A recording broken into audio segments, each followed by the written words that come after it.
That was my What You Doing. Now, let's get into this week's pinnacle of Filmical, where we keep up with the top 100 movies of all time. This week we are on number 79. Yeah, number 79, the superhero classic, it's a crime drama. Sci-fi, I guess kind of. A Clockwork Orange, 1971. Yes. Directed by yo boy, Stanley Kubrick. Yes. This is the, like you said, the 1971 Kubrick classic. This is, in a lot of people's opinion, his magnus opus, right? Is that what it's called? Hold on. Okay, we'll get there in a second. I hope you're watching the YouTube. Now, this, if you have not seen this movie, go see it. It is based off a 1962 novel by Anthony Burgess, I think is how you say it. Let me just give you the wiki description, because it's going to be difficult for us to talk about this movie without completely and utterly spoiling it, because I want to talk. This movie has so much. It's a Kubrick movie, so it's like you always say, like, it's genius, but I talked about this at the other Kubrick movies. We did 2001 and Full Metal Jacket. Are there any more on the list from him? I don't think so. I think those are the three. Are the three I think that's pinnacles of him. I'm too stupid for There's these other great movies man. that he's done, Eyes Wide Shut and stuff like that, but I don't think that's on the top 100. Yeah, I feel like when watching these movies, I know I'm like, wow, there's something genius here in film, right? But I just don't get it. You're too stupid. I'm too stupid, man. I'm sorry. All right, I was telling David, like, give me my Fast and Furious, right? Give me my boobs and explosions. That's my kind of movie. No, but like honestly, like I can get other like complex movies, quote unquote. But just these are just over my head. No, I enjoy these because these are the ones that after you watch, you're like, I don't understand it, so I need to talk to somebody about it. Like, I enjoy that part of it. Like, see, I don't get that. I don't get it, but not that I want to talk about it. I'm just like, I'm frustrated because like I feel like after investing 2 hours and 16 minutes of my time, I feel like I need to get something out of it. And instead I'm just like, this was weird. A lot of boobs, but this is weird. I was going to say, you got your boobs. There was a couple explosions in the movie. Yeah, kinda. So we're almost there. Just need to get Mr. Lin to go in there and ham it up with some more. But let me give you the wiki description, then we'll give our review, because I basically want to just spoil the hell out of this movie, but I want to review it so that people haven't seen it, they can go watch it and then come back for this 1971 classic. The wiki description: set in the near future English society featuring a subculture of extreme youth violence, the teenage protagonist, Alex DeLarge, I think is how you say it, narrates his violent exploits and his experiences with state authorities intent on reforming him. That is probably the cleanest way that you could talk about this movie without just going crazy about it. Because it's a Kubrick film. There's a ton of imagery. There's a ton of subliminal imaging throughout the movie. There is so much like beauty in small spaces. I know that's a weird thing to say. We'll talk about it. And then this movie makes you think. Now, me having like, because I think of like, I'm in law. So like the criminal justice part of this, like society trying to reform people. I was really fascinated with that, not just in law school, but I had a criminal justice degree in undergrad. So like I love that stuff, like rehabilitation and like deterrence and all of those concepts. And those are all wrapped into this concept, in addition to like free will and control and societal control and like violence and language. Like there's so many. It's a novel, right? So there's like all of these motifs and all of these themes, and Kubrick handles it in such a refreshing yet complicated way, if that makes sense. Complicated, definitely.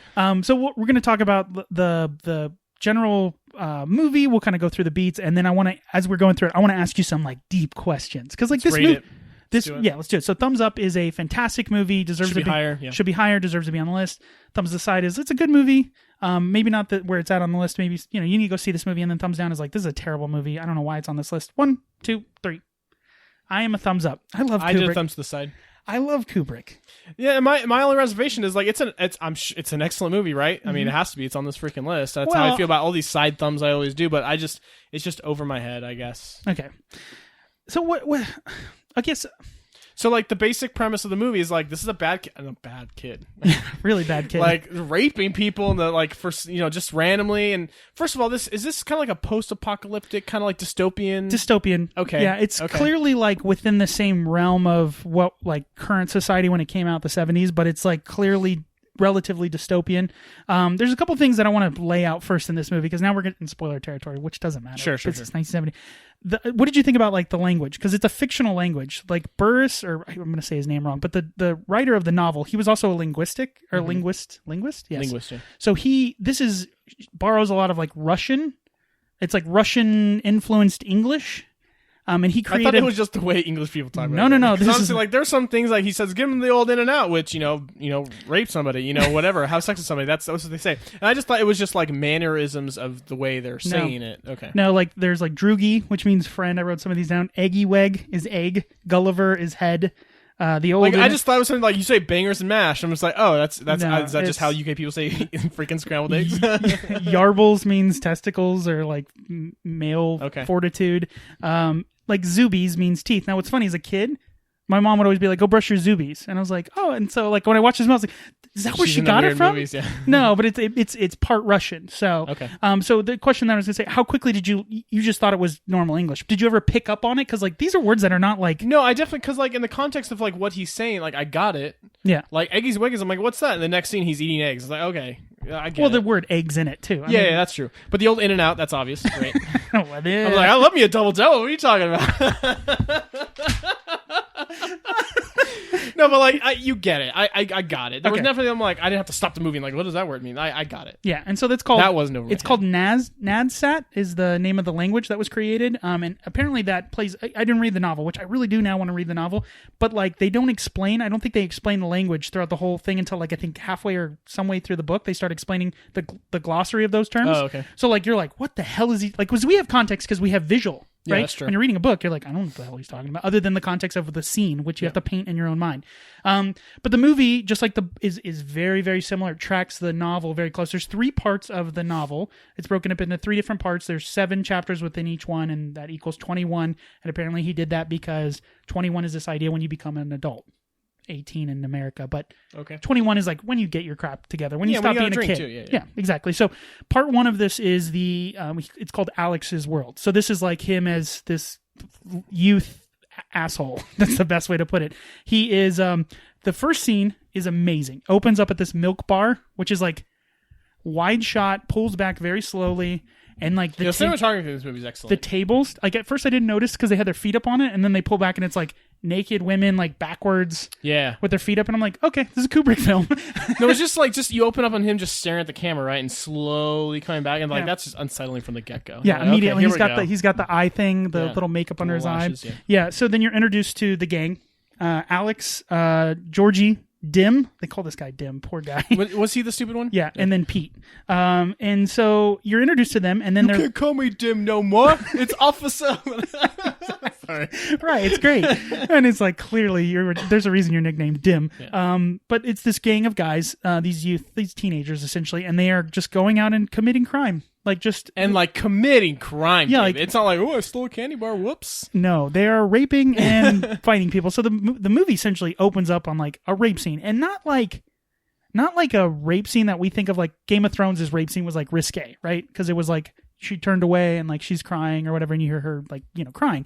No, this one's like people tugging, throwing people on the ground, them struggling to get out, slowly turning off their clothes. Yeah, it's like, okay, this is jarring. This isn't like the theater, right? Yeah, and that's actually what I was going to bring up. Like, there's a lot of juxtaposition, and Kubrick does this a lot, is like blending like beautiful orchestral music with like ultra violent. Took me right back to 2001. Yeah, exactly. Like disgusting things, jarring, unsettling things happening while you're listening to the most beautiful orchestral pieces, and it's like it makes so much sense later in the movie, like so much sense. Yeah, Holy crap! Yeah. They're super meta within the own movie, but that is always I enjoy the juxtaposition because like you're trained, like you play classical music for the baby in the womb so that it will become more learned, and like Kubrick is using that common knowledge of like this is a beautiful piece to like show you this disgusting, terrible human nature of like people raping each other, and it's like super unsettling. So immediately like basically Kubrick grabs you and shakes you right at the beginning of his movie. I'm Stanley Kubrick. Like, I know you're weird. But that's cool. Like it wakes you up. You're not asleep. Like there's no sense of, so I wrote here, Kubrick loves using classical music throughout his films, and I said, see 2001 A Space Odyssey. Yeah, so example. I think it's also because it's like out of what is that called when it's no longer copyrighted? It's no longer trademarked. He's like, it's free. Yeah. Makes it a lot easier for the production. So then we get that scene where he's fighting the Billy Bob gang, which was like kind of also weird because it's like weird fighting. Did you notice that? Like a lot of like tumbling and like acrobatic fighting. But I'm just thinking like it's back then, No, I know, but it just looks really bad. Yeah. But that's not what the movie's about. Then we head out to the countryside we head out and we meet this he's an author or he's a writer named F. Alexander, and you meet his wife, which I don't ever think she gets a name. And then I wrote Wes Anderson style shot because it's like a set camera that moves and throughout the rooms, right? Yeah, throughout the rooms, and it doesn't zoom in or zoom out. It just kind of sits still. Which I can't say Wes Anderson because he filmed movies like 20 years later, but it has that feel. And also like everything is very clean because we have like this shot of like dystopian future, and they're like gross looking, and you're introduced to you go into like the theater where everything's like in shambles and stuff, and then like in some of these homes you have like super clean stuff, and they have like weird like wigs and stuff, and like the weird clothes. Mm-hmm. That's why I'm like, is this like a dystopian thing, like a quasi future, I guess? But yeah, well, you think of like Hunger Games. There's a portion of the world that's like, and they're like driving a really nice car, the gang. So I'm like, because they look all dirty. So I'm like, why do they get this nice car? Anyways, you're introduced to them. He pulls the old land shark. He knocks on the door and says, "Hey, my friend's outside. He's bleeding. You gotta let me in." Of course, she opens the door, and then they proceed to rape and beat the hell out of the guy. They rape the wife and like again kills her. No, they don't kill his wife. No. Oh, she dies later. But they paralyze the guy, and make him like watch while they rape his wife. And like, in movies, it's like you don't show that. No. Kubrick's going to give you everything. Now, what's amazing? Well, not amazing, but like during this whole scene, he starts singing in the Rain, which is again super jarring because you're like, I love that song, but I hate it now. Thanks, Alex. That was all ad lib. Kubrick's like, just act crazy. And so he started humming, and then he just started singing in the Rain, and it's like perfect. Like, and Kubrick is known as a perfectionist. That's like part of the story later on in the movie. Right. Interesting. So that was all kind of made up and things like that. Yeah. So Singing in the Rain, again, I wrote another rape scene. Jesus, Kubrick doesn't pull punches. One after the other, man. And then Malcolm McDowell, that's who plays Alex, is improvising all of the singing, which is like amazing. And he's like nails it. Like, dude can sing, and he's like knocking over stuff, and like the way it's just like this movie is always like, someone's going to save the day. Someone's going to save the day. Then this isn't going to happen. And it's like, no, evil is going to triumph here. It's not going to, no one's coming to save you. Then there's a next question I want to ask you. So then we go back to the milk bar after that, the original milk bar, after they do all their pillaging and raping and terrorizing the world.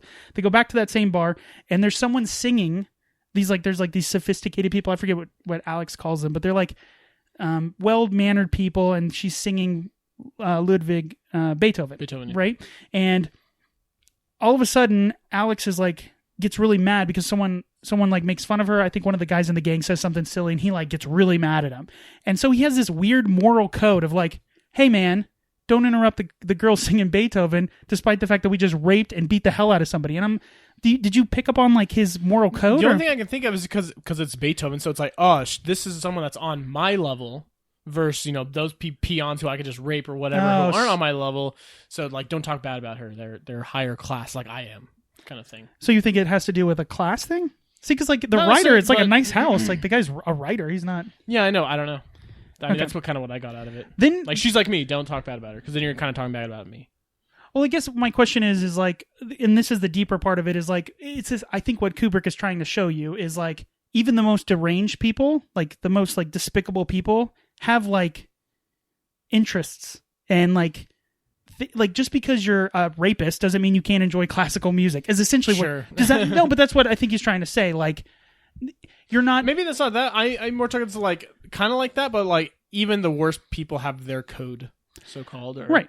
Yeah. Right. But I think, again, it's like one of those, I think this whole movie is about like human nature, right? That's like the whole thing about this thing. But it's like, when we paint, because again, this whole movie is about reform and all those things, is like, people, when someone does something terrible, like there's still a human in there. Like, it's like Darth Vader, like he's still good inside. You know what I mean? Like, so like part of that is shown here. Next scene, we go to his house, which is more of the dystopian show. Like, everything's a mess, things are disheveled, and then you go into his house, and his house is like awesome. Yeah, and it tells you where he gets the car from. Yes, it tells you where he gets the car from. And he sleeps like a baby after performing these terrible, terrible acts. And he also has this... Were his parents there? Yes. And I wrote that. So he starts playing Ludwig Beethoven again, and he's like talking about how civilized he is. And it's like super creepy because it's like this weird... It's like the murderer rationalizing that he's like a better person than everybody else. Again, the imagery here is like amazing. There's like the snake with like...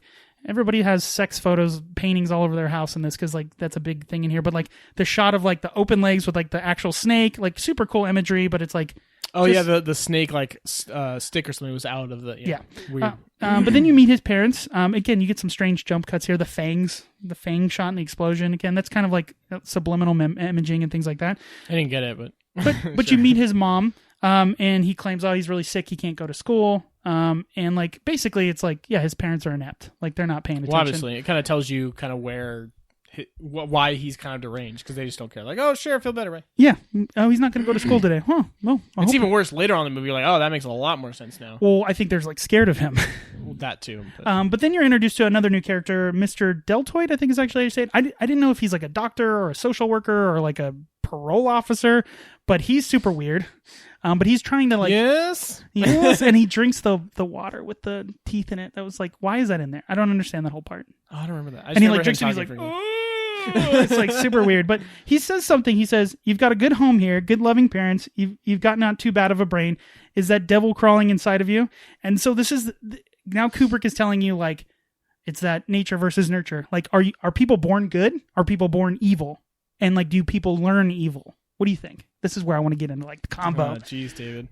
So like, okay, let's pick the worst kind of person. I think a lot of bad, quote unquote, bad people are bad because of the way they were raised. I believe everyone is born good, inherently good. Actually, more like just neutral, because you're not going to be a good person unless you're instilled good values. You think so? From good parents, yeah. I think you're just you're a sponge. You're a blank piece of paper, and it's up to your parents, who are hopefully good parents, to write down a basic code or a creed, and you live by that. So you don't think there's any inherent fundamental wrongs as a human being, like murdering somebody else? If no one told you couldn't murder somebody, you would just do it. I don't think you would know. You wouldn't know it's bad unless someone told you, "Hey, don't murder somebody." Right. So, well, maybe. See, that's my point. Kind of dark. No, but that's what this movie is talking about. Like, you have good parents. You have a good life. Why would you do anything terrible? Well, let's look at it this way. Jeffrey Dahmer he went to like Stanford, I think, and then ate people. So like, it can't all be nurture, right? It has to be true. Something clicks. Yeah, but some of those things, like haven't they done studies like some of those people, like they just had a screw loose or like something like that it wasn't necessarily something that was taught. It was just something was just right. But that goes against genetically. That goes against your nurture, right? That goes against that's the true. Nature part, right? So that's why I like this movie. We're talking about like big things, right? Yeah. So maybe there is some like deep seated thing that just becomes unlocked at some point. But man, that sucks. Isn't that scary? That is scary. Yeah. Like, I mean, you're a new dad. Yeah. Like right. So of course you're gonna be like, my son's gonna be great because my wife and I are great. We're gonna teach our kid to be great. And then suddenly some switch is somebody pushes them. Gonna come in and murder you while you're sleeping. I know, it's terrible. It's just awful. I don't like thinking like that. Well, no, even if that is true, nobody wants to think like that. No. But again, the assumption is like, are you a byproduct of the people that you're around and the social construct that you're in, or is it something like you said? It's a lock that has to be unlocked with some key. Okay. So I believe mostly that it is the way you're brought and raised. Okay, but there is human instinct as well. Okay. And a big part, at least to me, human instinct is not murdering you right now. Right. Except when you're singing what you're doing. We'll get to but you know what I mean? Like, that's just human nature where you don't, I guess. Right. I tend to believe that people are inherently good. And I think that from inception, they are inherently, everyone is good. And I believe... But good is a definition you have to define. Right. Well, yeah, of course. What's good? It's the only thing that defines you from as a good person is you not wanting to murder everything around you. Right. That what makes you a good person? Like, yeah, and we'll get to deterrence here later on, because we'll get to that in the context of the movie, but we'll talk about that some more. So, there's a couple cool little Easter eggs in the next scene. They're at like a record store. Oh my god, the 2001 album. There's already Easter eggs in his 1971 film, which is super cool. And 2001 must have came out before this. Yeah, 1969. It was like just a few, maybe 67. That'd be cool if he was like, that's my next movie. That would be cool, like planting the seeds. Right. But of course what's interesting is, so Alex, this character that you meet, is immediately like, you don't like him, right? He's this deranged rapist, murderer, not murderer at this point, but deranged, psychotic sociopath, right? And then don't forget, they beat the crap out of that homeless guy. Yep. Did they leave him for dead? Like, didn't they think we killed him? I think they brought him to like the inch of his life. Yeah. No, he obviously didn't die. Right. But did they think they killed him? No, I don't think so. I think they just I don't think they were interested in murdering anybody. Like, there's a code, right? Like, you of course, don't kill anybody. Yeah, just everything else. Paralyze them and make them want to kill themselves. Yeah. But it shows that Alex has the ability to be charming, which is super creepy when like the creepy guy that you don't like is able to charm people to come back to his house and have sex. That scene where it's like super fast forward, that was a big concern when they rated this movie, because originally got an X rating and then became, well, now it's called NC-17, but back in the day it was called X, and then it got re-rated to an R, and part of that was because of how popular it was. But this scene was where they were having trouble with it, because they're like, it's a threesome. It's a threesome like sex scene. Yeah. Like you don't see penetration, but like about everything but it's like Showtime, yeah. And or Cinemax. Part of it, what they got away with, is how fast the speed is. That makes sense. So the rating, there were a couple times where I'm like, can we slow this down? I'm like, can we slow this down a little bit, please? What did I write down here? I said, fastest sex scene I've ever seen, and this dude is legit, because he like keeps going. Like, oh my god! So she gets dressed, she gets undressed. Gets dressed. How pissed off would you be? Like, okay, yeah, that was great. I'm done. Now I'm gonna go home. Oh, you're charming again. Oh, I gotta take this all off again. I'm already sweaty and gross. You already did your bit. You know, can I take a shower for it? You know, those are the kind of things I think of when I watch stuff like that. Like, God, that was so inconvenient. Yeah. Now the rating problem was that they were concerned that porn films, what they would do to get away with like better to lower their rating is just speed up the porn film. So like the rating. I don't know. I don't know about you, David, but that doesn't do it for me. Sped up porn, you know. Anyways, okay. So now but basically you're introduced to him being a good, like being able to connect with people on a charming human level, and that's creepy. He is a monster, but like he's not just someone who just goes out there and beats the crowd of people. And right, like he's intelligent, he's charming, which is like the worst part, right? Right, he has the tools, right? And then after that, he goes downstairs and he sees his buddies at his flat, right at the bottom of the stairs, and this is where you get the mutiny scene, right? The brothers. And so his people. Couldn't you mean like his parents didn't know what was going on? They had no idea. Okay, clearly, maybe they did, and this is what another part of it is like. You know, you see this, and this is unfortunate, but like, you know, you hear this all the time with like somebody commits some terrible act and they're like, I knew the guy, he was like the nicest guy, I'd never see him do that. Yeah. And that's two parts. One, either you didn't want to see it, or like two, like that's super scary. Yeah, because they can people can flip. Yeah. Well, not just that, they could be like, we're talking about this sociopath who's charming and very delightful in conversations, and then like something can snap in you and make you a monster. Yeah. So in this case, I don't think it would just be that his parents just probably never saw him as that. Yeah, and they kind of alluded that to the beginning where they just kind of don't care. Yeah. Well, it might not be just not a care. They just don't see it, or they don't want to see it. Maybe because, you know, like I think of like parents who like their kids are, you know, doing drugs, and they're like, my kid would never do drugs. It's like, oh, dude, your kid has like the darkest, like under his eyes, and his eyes are always red, and he smells like weed. I took it as their parent. They were bad parents. That's what I took it as. Right, but there's a difference. Not that they were loving and they couldn't see their loving son as someone who could do those things. That's just someone, they were just bad parents. Just inept. And they just weren't around. Okay. So then we get this really cool mutiny scene, and now Alex has to assert dominance over them. And Georgie is like, no, we don't do big enough scores. I want to get this big score. We're always doing small time stuff. By the way, are all gangs 4 people? Apparently. Gang of 4, man. And then to assert dominance, dude, the guy takes out a knife and just like cuts his dude. Yeah. I thought he was going to kill him. And it's like all slow-mo, and it's like super deliberate, and it's super just awful. And then they're all back at the bar, and he's like, okay. And he even says something like, sometimes to be a leader, you have to like assert like aggression. Yeah. And he's like, are we all right? Right? And they're like, right. Okay, I guess we'll follow you. Because he like basically uses violence against his own crew, which is like, there's no code, man. Like, there's no code. But then they talk about this score that they're going to do. Georgie talks about this score. There's this health farm, I think is what they called it. I don't know if that's some code for something, but she's like a cat lady, and she lives all alone, and she has a bunch of jewels and it's gold. Easy theft, and people, nobody's there. We're gonna go rape, or not. I don't know if they're gonna rape her, but they're gonna rob her, right? And like, remember, he opened up like, it's not about the money. It's about the thrill, because he opens up that drawer in his house, and there's like gold watches and all this stuff, and he just throws it in money. Just throws it. He doesn't care. Whatever, It's just about the thrill of. He's a rich white kid. It's about it's about control, and it's about dominance, right? So they go here, and again tries to pull the land shark routine. I think that was the same exact thing, right? He's like, "Help me, my friend's bleeding out here," and then she's like, "No, I'm not gonna let you." She's like, "Okay," and she's like, "That." First of all, I was like, "You gave up really easy, man." Like, and like that would have been like the trigger, but of course she calls the cops. Cops are on their way, and then they go through the window. And then there's this whole...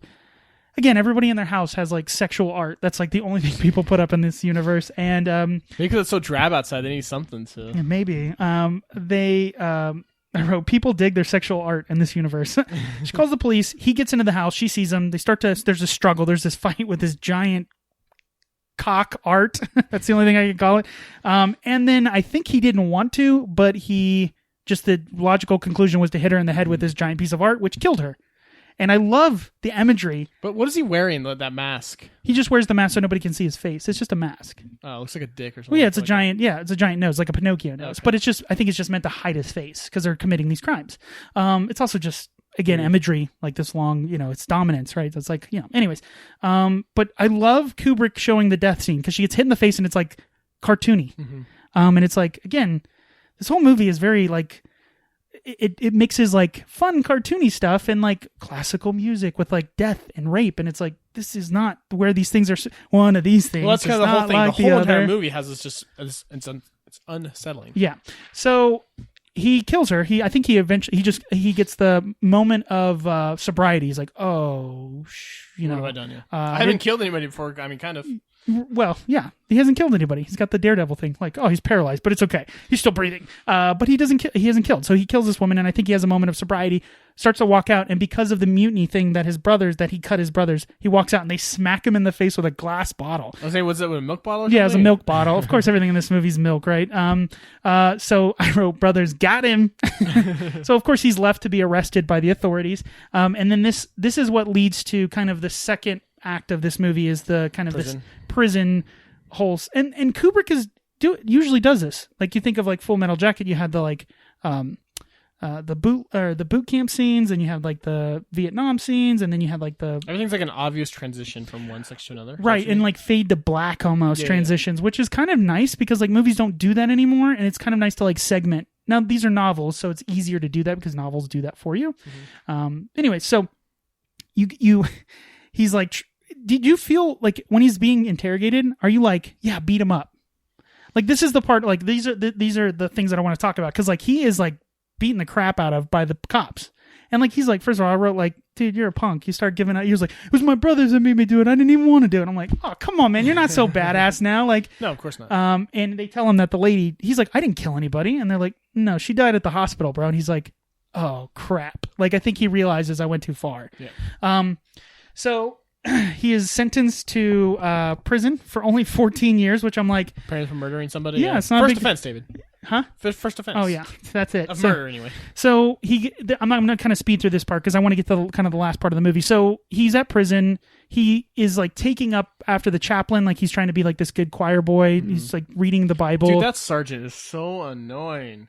Oh, like where... Sergeant, here, sir.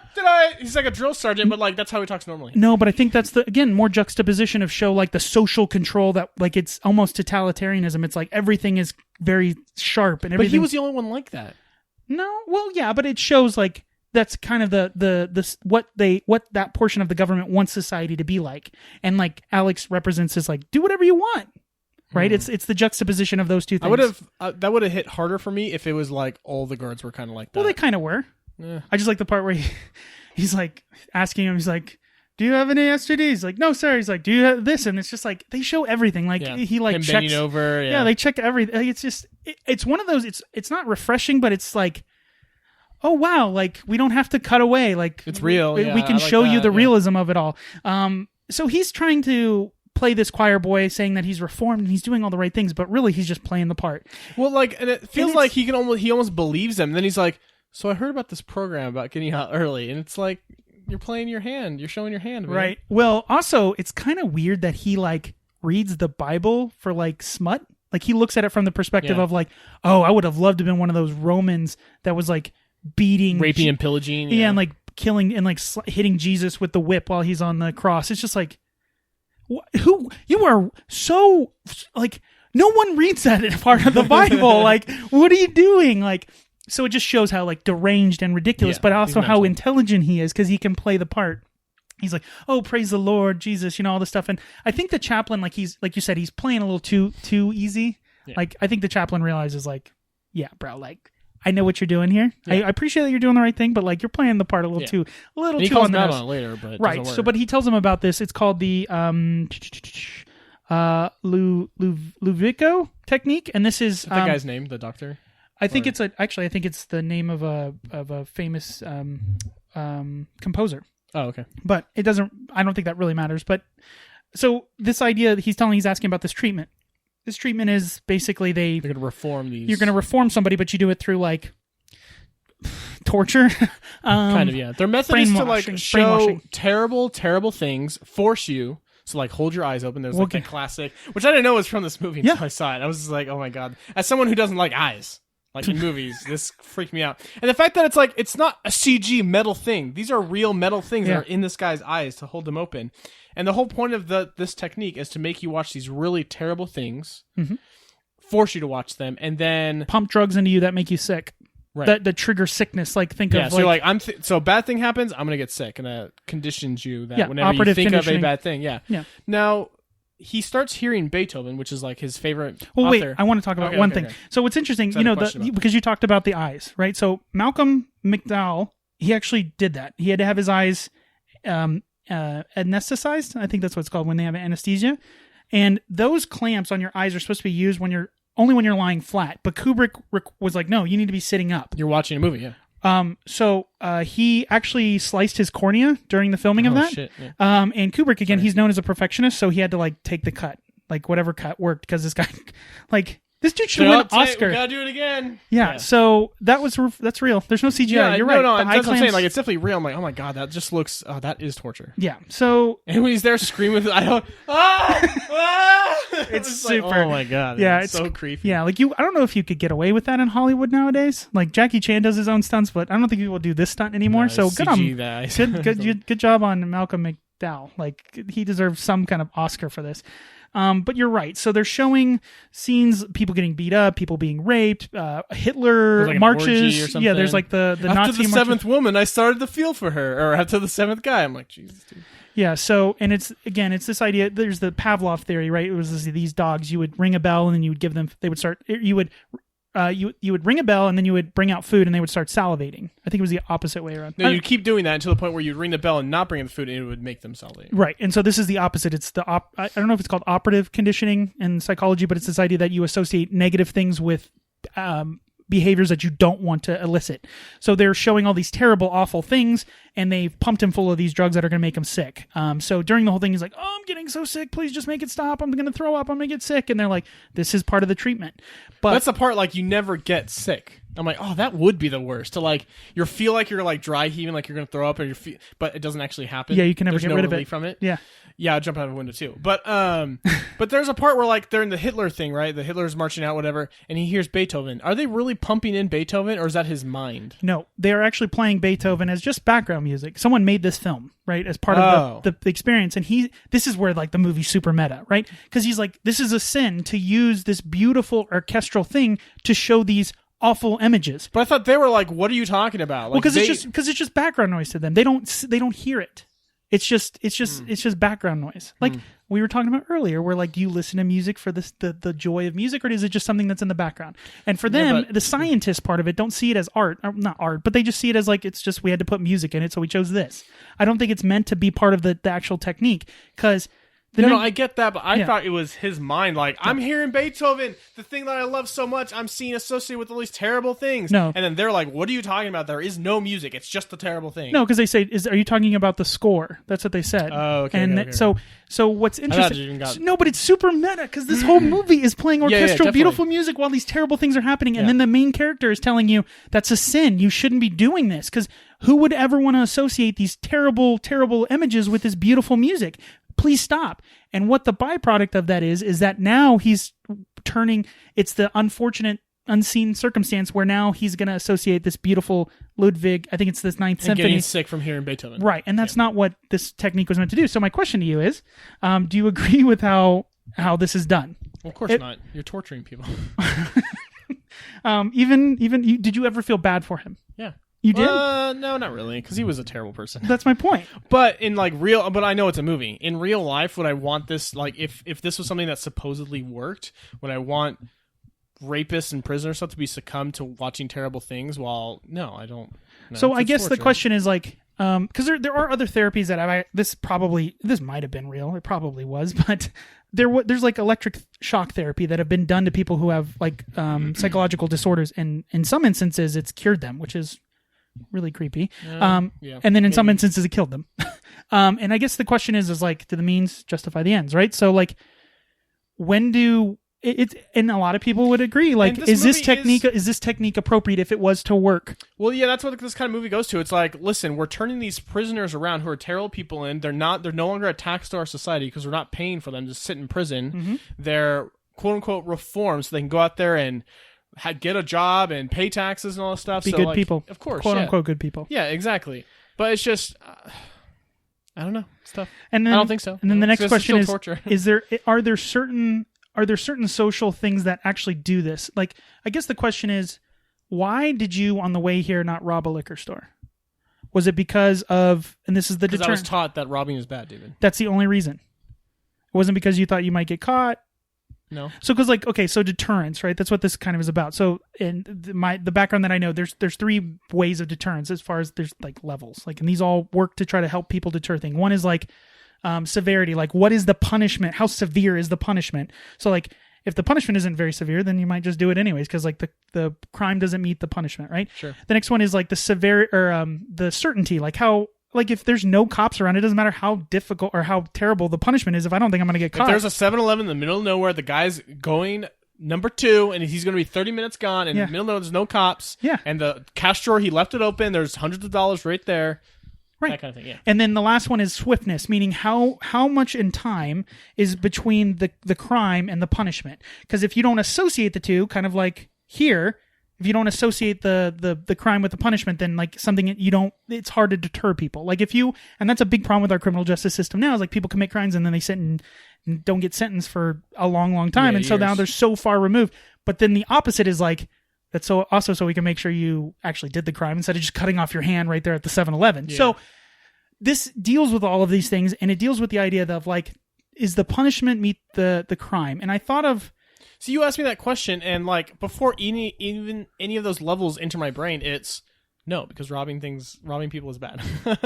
No, that's what I was taught. Right. So you have a built-in moral compass, right? You have a built-in Jiminy Cricket, right? So like the question, I guess, though, is that the only reason that you did it? Because subconsciously you don't even think about it, right? You didn't think when you drove over here, I'm going to rob a liquor store, right? No. You didn't even think about it. So I don't need to. Right. And maybe that's too different, right? The need. Right. Maybe. Well, I don't think most people who commit crimes need the thing that's but like a lot of people do out of necessity. Maybe. I'm going to steal this bread because I got to feed I don't think that's the majority of crime. No, I don't. But so anyway, so we have this treatment where he's associating these terrible images with this sick feeling, right? And so the next scene is like they're going to show it off that he's the subject that it worked on. And then I'm like, in my head, I'm like, this is all just part of the plan, right? He's playing the part, but then I think he thinks, I'm just going to play the part. Like, I think he understands, No, the part, right when he comes in, he's like, oh yeah, sure. And as soon as he smacks him, he's like, gotta play it cool, man. Yeah. Everyone's looking at me, gotta play it cool. And then he realizes he can't. Yeah, it actually worked. And so... And then, of course, they bring out the beautiful Gorgeous. Woman, and he wants to grab her and have his grab her. I like the view where the she's imagery, just, like, standing over him, like she's the dominant person, right? And he's just like, gotta grab boobies, and then like he starts getting this sick feeling, right? And so then there's this immediate because like you're like, oh, it worked. They helped him, and so like part of me is like, oh, this is good. And then like the chaplain comes up, he's like, wait a second, turn off the show. He's like, this guy doesn't have choice anymore. Yep. So is being good having the choice and making the right choice, or is it just literally removing the ability to make the negative or poor choice? And that's you're turning people into robots. Exactly. Right. And so does moral choice have to do with the concept of good and evil? Meaning like, that's what I'm trying to ask you. Did you pick the right choice or did it just not even come into your brain? Like what makes you good? Is it that you didn't choose it, or you know what I mean? This is such a deep episode. No, but that's what I like Kubrick, man. Like this. I didn't think about that when watching this movie. That's for sure. And so the other thing so it says here, which one's better, Mr. Gerald? Someone incapable of doing evil, only good, so they can only do good, such as our humble protagonist. You can't have good without evil. When you remove the choice, then you're no longer good. You're just an empty shell of a person that's programmed to do whatever thing. I guess you've answered the question. Or someone with the freedom to choose whatever path they want, but opts to do evil. Yeah, it's like who's worse? Which one would you rather have? Would you rather have the robot or the person who commits terrible, terrible acts? What would I rather have? Yeah, you have to pick one. I'd probably pick the robot. I'm not going to go out and murder people. But then you've just... But if it's a human being, then I guess the other person, yeah. You can't... There's no Jedi without Sith, David. There's no good without evil. Well, there you go. And then that's the question I was asking. Gotta bring balance to the Force. Are brainwashed people no longer people? No, not really. To be people, do you have to have free will? You have to have a choice, yeah. Right, and that's why I love by this. Removing that choice. Yeah, unfortunately, I did not get a lot of this stuff. No, but that's the whole I was just like, what the heck is happening? And he's saying that chick's hot. That's all I was thinking. No, not really. But the point I'm making is that's what the chaplain says. He's like, he's not a good Christian. You just made him into a robot. Yeah. He would have chosen. You've programmed him these things to act this ways, and that's what I'm saying. Like, I've always been a firm believer that you can't have one without the other. Right, but I guess coming back to the question, because you kind of dodged it and it went both ways. Which one would you rather have? Would you rather have criminals who get sick every time they attempt to make a criminal act? So you've quote unquote helped, or would you rather just allow them to have the choice to make evil decisions? You have to choose. Give them choice. Right. Okay. Because you can't have one without the other. All right, gotcha. Because then I guess, now they're bringing this up. That's kind of the whole point of the movie, right? Right. With the government and everything, because they're controlling these people. Right. Yeah. Okay. All right. So that's why it makes so much more sense. Right. That's why I like these movies. Right. It's like, which one would you rather have? Like, you want to stop crime, but like, at what point how far will you go? So after watching After watching this movie, David, did you have these thoughts right off the bat, or did you look them up first? That's a good point. No, I had these thoughts, but like that's why this movie's so frustrating to me, because like I want to be able to have these thoughts after watching the movie, like, oh my god, what is humanity? And all that stuff, and that just goes right over my head. No, man, that's why we have the podcast. I know, but I want to feel those things naturally by watching the movie. Well, I think when you watch more movies like these, you'll pick it up. I think just generally. This is the third Kubrick movie. Maybe not. Maybe never. Like I said, I think Kubrick is just lost to me. Okay. I'll take that. Okay. Well, then we move on to the third part, right? Yes. So now it's the after the prison. He's reformed. The treatment. Yeah, he's this good person. And so he goes back home, and his parents immediately disown him, which, again, like I think Kubrick, or the novel, the Burris, he's trying to make you feel bad for him, and it's like, no. I do feel bad for him. I don't. It's like Theon Greyjoy. Like, at no point, I mean, he got his dick cut off in Game of Thrones. I've come from a troubled childhood, David. Yeah. That sucks. To be disowned from your parent, like, pretty much, like, and he's there, like, he's obviously helpless. Like, they've done this to me. Like, I'm out of jail. I have nowhere to go. I don't have any, like, you're my parents, But see, I feel like the border. I'm like, yeah, you caused a lot of pain to a lot of people. I don't feel bad for you. And I'm a pretty liberal thinking guy. Yeah, but your parents are supposed to be the only people where everyone else sees you as a terrible person, but your parents are like, this is my son. Right? Isn't that the whole... I've never... But, like, I don't need to go there. But that's the whole point. Yeah. Like, your parents were never... the only people. Like, you hear all the time, like, my baby couldn't murder... Like you were saying before, my baby couldn't have murdered all these people. It's like, well, he did, but, like, they don't see that. But in this movie, the parents are like, no, we don't want you here. Like, that's messed up, man. Okay. I didn't feel bad. I felt no empathy. I'm like, you raped somebody. You raped multiple people without any remorse. You murdered somebody. You went to jail. Like, no. But the whole point in prison, David, is to repent. And then the next part of my thinking comes in is like, we do this in our society. He did his time. Right. He paid his price. He should be clean slate. But we don't even do that in our society. And I have a big problem with that. But I don't have a problem with this because, like, I saw it. I think that's the problem. Is like the removal of, like, seeing the actual crime. Anyways, let's move on. So he goes out on his own. No, he's not a poor guy. That's a poor guy, kind of. He goes out on his own, and then this is now all of his prior sins catching up with him. Here comes karma. He runs into the guy that they beat up, the old man, and then they beat him all up, the homeless guy, and all of his... After he gave him money. Rude. Well, come on, man. You nearly beat me to an inch of my life. And then, of course, the guys who come and save him, the cops, are Officer Dim. Why would they even give them a pass to academy? Well, I was thinking the same thing. I'm like, this guy's an idiot. Dude, trust me, there's a lot of cops. I'm glad protected, sir, but there are a lot of cops out there. That's a good point. Yeah. And I wrote, this novel and Kubrick go so far to try to make you like Alex. It's the same thing that they do in Game of Thrones with Theon Greyjoy. Like, how this character is despicable, but how far can we torture this character before you go, okay, stop. Like, I don't like him. You're trying to make me like him. The parents thing was the only thing where I'm like, man, that sucks. But all the other stuff, like his friends being the crap out of him for him, I mean, I didn't feel bad for him at that point. No, the part when he's putting him in the water and he's like, okay, you can stop. He's like, he's still kicking. I'm like, first of all, good job, Malcolm McDowell, like playing the part. He was in that water for a while, kicking. I hope there's a tube in there. Yeah, no, but I mean, like, I was at that point. I was like, okay, you've now flipped me. Like, that's too far. You don't need to drown the person to death. Like, he doesn't deserve that. Like, his parents disowning him, whatever. He didn't even like them in the first place. But like the drowning part is when I clicked and I was like, okay, we've now come full circle. I appreciate that Alex has now paid his debt, right? So I wrote here, a bit uncalled for. Like, I know he was mean to you. He cut your hand, but you nearly killed the guy. But of course they're like cops, so it's like we can do whatever we want. Of course. And then of course the next sin catches up with them. They go back to the house where they raped the F. Alexander. Julian guy's like ripped out of his mind. Oh, by the way, I don't know. The guy gets up to like answer the door. He's wearing like underwear. I'm like, what the heck is going on? It's very freaking beefcake walking around, no pants. By the way, you know who that is? That's David Prowse. He played Darth Vader in the original trilogy. Yeah. The big old guy? The big old guy. He's the one in the armor. He's the one in the armor. That makes sense. That guy is humongous. So Darth Vader I'm like, is in this movie. What is this guy here for? I guess just carry around the old man because he's paraplegic. So hire some guy to move around his wheelchair. So because I guess he didn't want to put in a ramp or something because he has all this money. But anyways, so first you're like, oh crap, because like the old man that they beat up, the bum they beat up, he recognized him, but is he going to recognize him? But he doesn't. He's like, oh, but wait, say that again. Who recognized him? The bum that they beat up at the he recognized him because he didn't have a mask on, but when he raped the woman, F. Alexander's wife, and beat him up, he had a mask on, so he's like, oh, I'll be okay. Because he wakes up and he's like, oh. And there was a part where wasn't he like, he thought he remembered, and he's like, and then he didn't. That's the tension thing. He remembered, but no, he doesn't. Because I wrote here, he remembered. Oh wait, no, he didn't. Oh wait, he does. So what'd you get for singing, man. So then I wrote here, will he recognize him? Yeah, but no. But then this third part of this movie is kind of F. Alexander exploiting Alex again to undermine the government because he wants to get rid of the deep state or whatever you want to call it, right? He's talking to his friends on the phone and he's like, this is the proof we need. Like the government is doing this terrible thing to the youth and we need to uncover it and spill the beans. And it's like for his own personal gain. They're alluding that like, okay, they're starting with prisoners, right? But if they can do that to prisoners, then they can do that to the population. Yeah.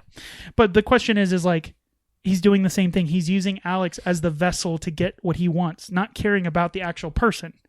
Right. And that's the exact same thing. But that's before he knows that. Before he knows, right? But he's doing the same thing the government did. I thought he called them after he heard him singing in the bathtub. He called him while he was singing in the bathtub. He started singing, and then I was like, stop singing. And I'm thinking in my head, like, are you dumb? Like, Alex, you're pretty stupid. Like, no, you sang that song while you were there. I guess he just doesn't even think about it. And of course, the guy's like recognizes the song. It brings him into the But he recognizes it on the phone? He hangs up and then he's going to go talk to him and then he hears it and he loses. He's like, okay. No. For some reason I remember where like he heard the song. He's like, oh my God, F this guy. It's this guy. And then called him. So again, he was in all the papers, right? Yeah. Right. So everyone knew about this kid being freed and all that stuff. So didn't end well for him. He drugged him and then realized that he found out about the Beethoven thing because I'm sure that was in the paper. Some of that. No, he told him. Oh, yeah. He's like, I can't listen to Beethoven. It makes me sick. Because he's trying to tell him about all this stuff. And of course, they trap him in an upstairs room and start just blaring Beethoven. Because the psychiatrist or whatever, they're like asking you these questions like, oh, what did they do? Blah, blah, blah. Right. Yeah. Just to use it against him. And then he's like, that's it. I'm going to kill myself. So he jumps out of the window. And then the look on the guy's face, though, when he's like getting tortured and screaming, he's like, yeah, that's what you get. Yeah. And part of you is like, yeah, do it. Make him go crazy. Like, because I'm like, yeah, you deserve Torture this. Him. Yeah, that's cool, right, David? Yeah. No.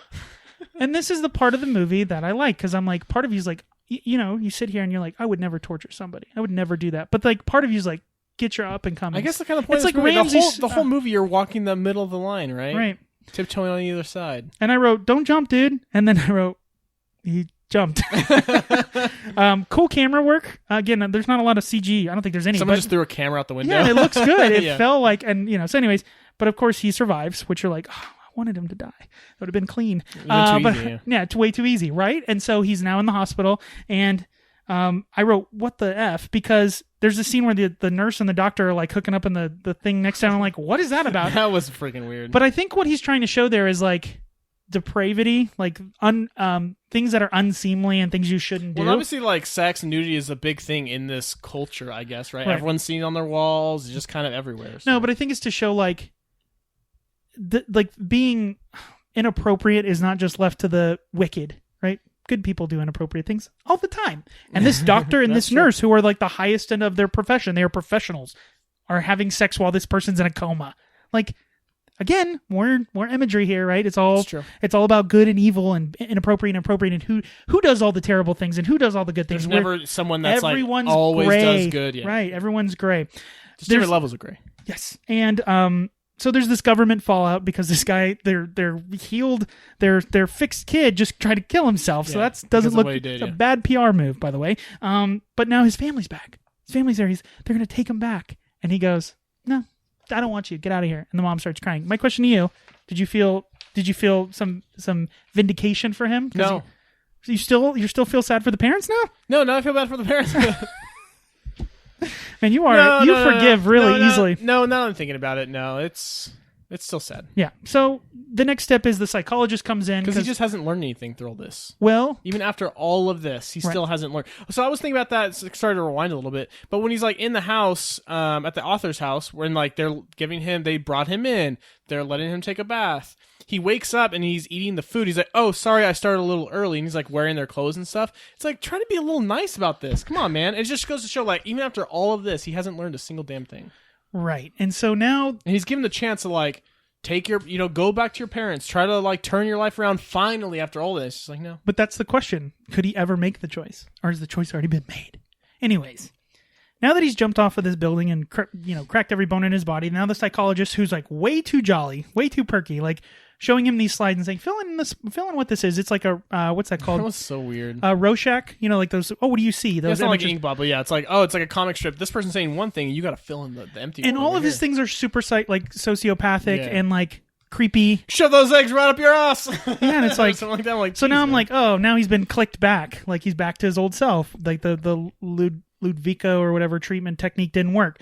I wrote, he's back to his old self. Now the minister of I forget what he's called, the minister of interior. He shows up. He's the guy. The doctor. Yeah, he was the one that was in charge of the government to oversee this project. Comes and sees him, and he's like, hey man, we need to make a deal. It would be really helpful for us because like right now we're in a bad PR position because like you jumped off of a building. Not a good idea after we cured you. So why don't you like help us out a little bit and maybe we'll scratch your back and you'll scratch our back and everyone like you'll get what you want and we'll get what we want and he's like, yeah, thumbs up. And it's like we got you a job. What job and how much does it pay? Right. And like the whole point of this is like nobody learned anything. Nope. Nobody. Now, what's interesting about that ending, because you were like, "What this ending is not? It doesn't." No, after that, the very last. Well, the last ending is just him basically being back to his old self, just doing whatever he wants. Just a dream or something. It's just a symbolism of like depravity. It's everyone like just watching like while he's allowed to do whatever he wants. Yeah, because it's just like I did these terrible things, and then the government did terrible things to me, so I could get. So it's one of those. It's violence begets violence. It's the argument of why people don't like the death penalty, right? Because death. The institution of death by the state encourages death by its citizenry, right? It's the reflection to society. It's a mirror, right? And it's this idea that like we wanted to reform you and we were willing to go to any length, including brainwashing you and changing you on a physiological level. And it's like, no, you are now becoming the bad guy. Like, and so then nobody learns. Two wrongs do not make a right. And that's beautiful, man. It's shown in such a interesting way. Suicide Squad tried to do this. I know we keep bringing up DC, but like that's the point. Amanda what's her name? Waller? Yeah. Amanda Waller. That's the whole point. She becomes the bad guy because she will do anything it takes, and it's like, no, that's not what the good guy's supposed to do. And that's the whole point here. Is like the government will do whatever they want, just as if because they feel like they can exert control over the citizenry as far as they need to, and they can do it under the guise that they're helping society clear of these monsters. But it's like, no, you're just as bad. You're a monster. And that's beautiful, man. Like that is one of the best storytelling devices is like, I wish I got all this right after the movie wrapped. So I know, man. This is why we talk about it. No, I know, but why couldn't I get all this, Dave? Well, you're getting it right now. Stupid. No, I'm dim. What's interesting is this Kubrick film follows the same storyline of the book that was the American printed edition, not the current. They've now reprinted it with all 21 chapters. The version that Kubrick read and made the movie about is the one that didn't have the last chapter. The last chapter, he goes back to his old ways. Alex goes back to his gang, and he runs into Pete at I think it's at a bar or something like that. Which one's Pete? Pete was like the one that you didn't know. Dim was the one that and Georgie was the guy that was trying to become the new ringleader, and Pete was just the other guy. So he sees Pete later on after all this stuff is done, and Pete now has a wife and a son, and he's like living a normal life. And he goes over to him and talks to him, and he's like, he realizes like, I don't want to do this anymore. Like Alex is like, I want to have a son and I want to have a family because like this is boring now. And he stops doing all the terrible things and changes. He reforms within himself because he saw somebody else make the right decision, quote unquote, right? Mm-hmm. And then there's more. So maybe you got to show people good things instead of bad things, right? That's part of it. And then also there's a bigger question of like, well, did he stop doing the things because he wanted to do the good things, or the bad things just got boring? Because he says, I just got bored with it. That's like another layer to this. Exactly. Now, when Burris pitched this to the American publishers, they're like, nah, nobody. It's too easy. Like the switch from a monster, a switch from a monster to someone who's wants to be this family man in one chapter it's not the payoff isn't there. It's like, that doesn't make any sense. It doesn't, what did they write here? It's unconvincing and inconsistent. So the American publisher said, just leave it at the end. It's darker. People like dark stuff. It sounds like, nowadays, like make it dark. And so he left it out and kind of left it ambiguous. Like, he just kept doing these terrible things. Nobody makes any. And so Kubrick's like, yeah, I felt the same way.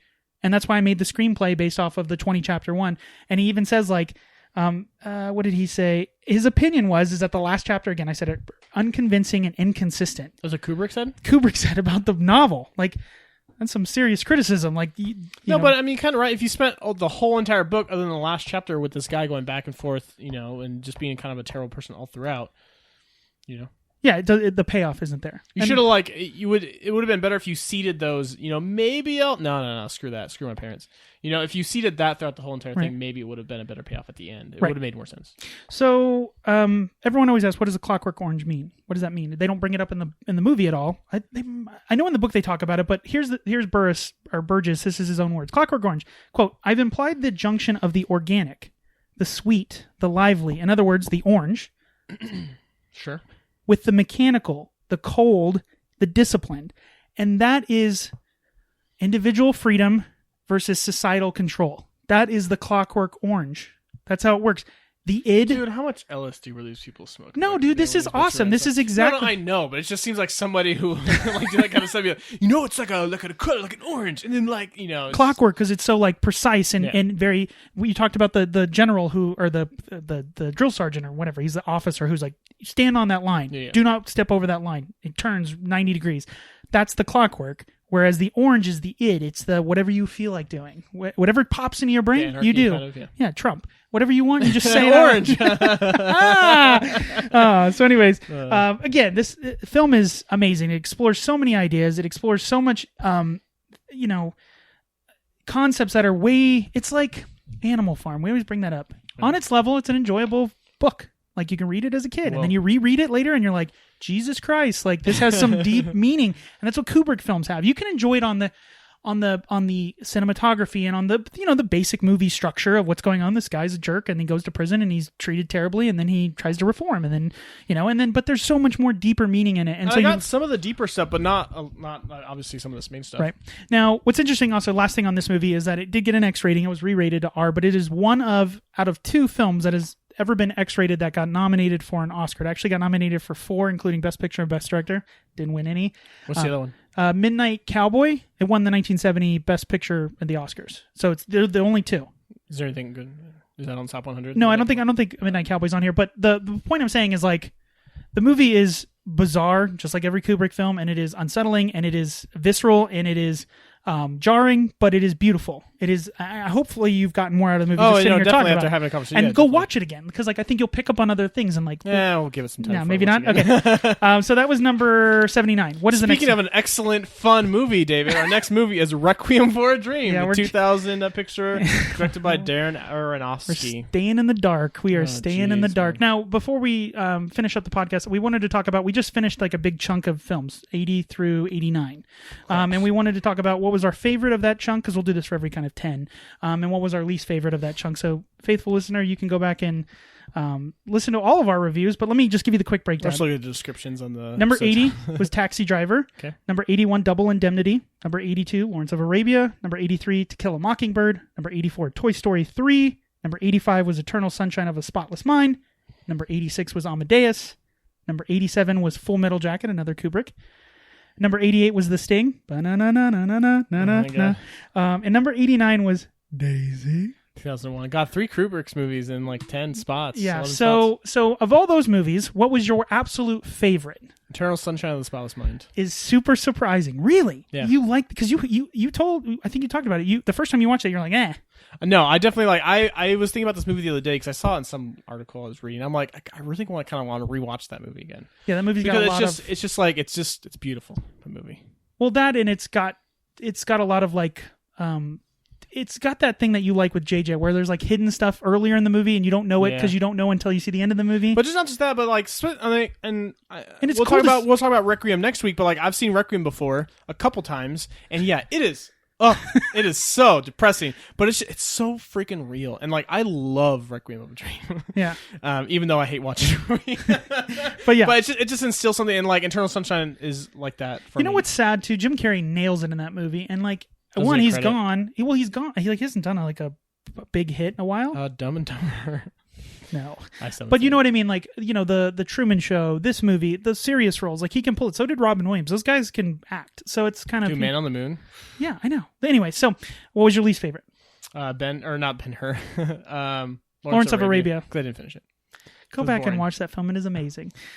No, I know it is. It's just too long. Yeah. You're feeble, quick. I need boobs and explosions and Vin Diesel. Come on, man. We'll put Vin Diesel in. We'll superimpose him on top of everything. Just have a car. Going across this desert a quarter kilometer at a time. That's right, because we're in Europe. Yeah. Or the Middle East. My favorite of all these is Double Indemnity. I loved that movie. That feels like such a it's a classic movie. It came out in 1944.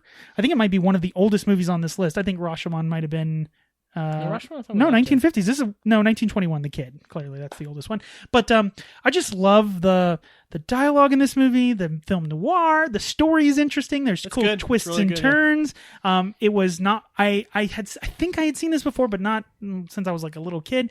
And it was just so cool to see this old school movie that like stood the test of time. And I feel like some of those kind of movies were like these days, like I like movies and TV shows where you get that twist. You're like, oh, I didn't see that coming, whatever. Yeah. And you don't expect a movie made in the 40s to have that, where you're just like, well, I did not see that coming, man. Right, yeah. And I just love that kind of stuff. And this movie definitely has that in spades.